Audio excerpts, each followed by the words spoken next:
Welcome to Call of Duty 4 multiplayer pwning tips. Okay, first of all, you might have noticed that I have a strange accent speaking English, and that all the in-game text and voices too are in Spanish. Well, the first thing is pretty much logical since I live in Iceland. The second is harder to explain since I live in Iceland. But I won't bother you with all the details about how I got this version of the game in Spanish in the black market, and sexual favors. Okay, well, I'll start with a general but really important tip. It's about how to look at this game in an overview. I mean, most people think that Call of Duty 4's multiplayer is all about, "Well, I'm gonna have some fun shooting people and doing teamwork, but without taking it too seriously."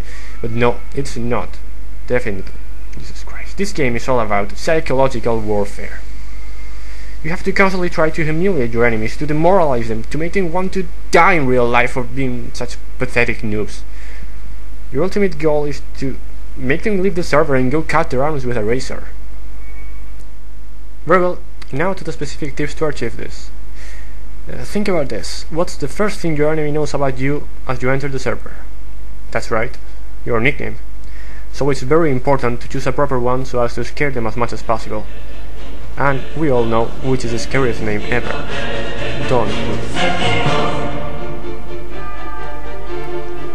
I swear, every time I get into a game and the enemy see that they're gonna have to fight Sephiroth himself, they shit their pants like 3 times in a row. If you have a different name, I don't really think anyone will take you seriously.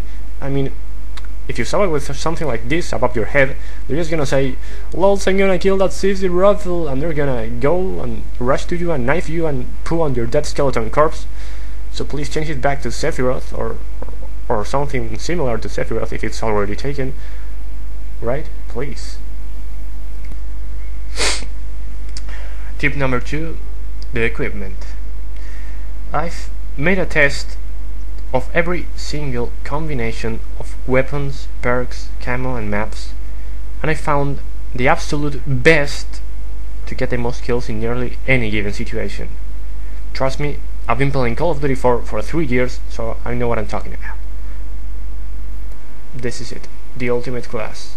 Full stop. I chose the machine gun with the highest fire rate, but it wasn't pretty much enough, so I also chose double tap to make it even faster. At this point, you might be asking, "Oh, but doesn't this make it too hard to control the recoil?" Well, first of all, this is a f***ing YouTube video, people. I can hear you at all, so stop asking questions to the f***ing screen. And aside of that, not problem is solved by also choosing this as perk. Iron Lunches. This makes our aim much more accurate, so it's essential. The claymores are also very helpful since our tactics will keep us in the same place most of the time.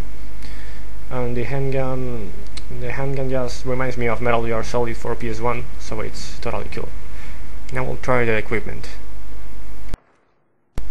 I designed this class for using it in a very specific tactics, which I call the extreme wall of death.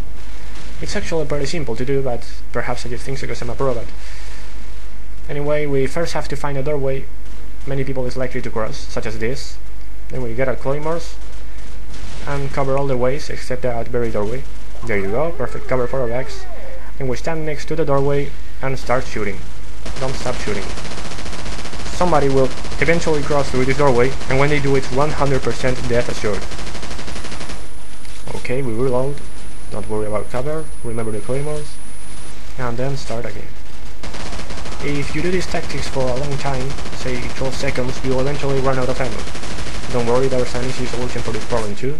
No, it's not looking for another weapon, you noob. Just kill yourself, and you'll respawn full of ammo. So repeat the process, put claymores in the ways, and start shooting, and watch how your kill count goes up and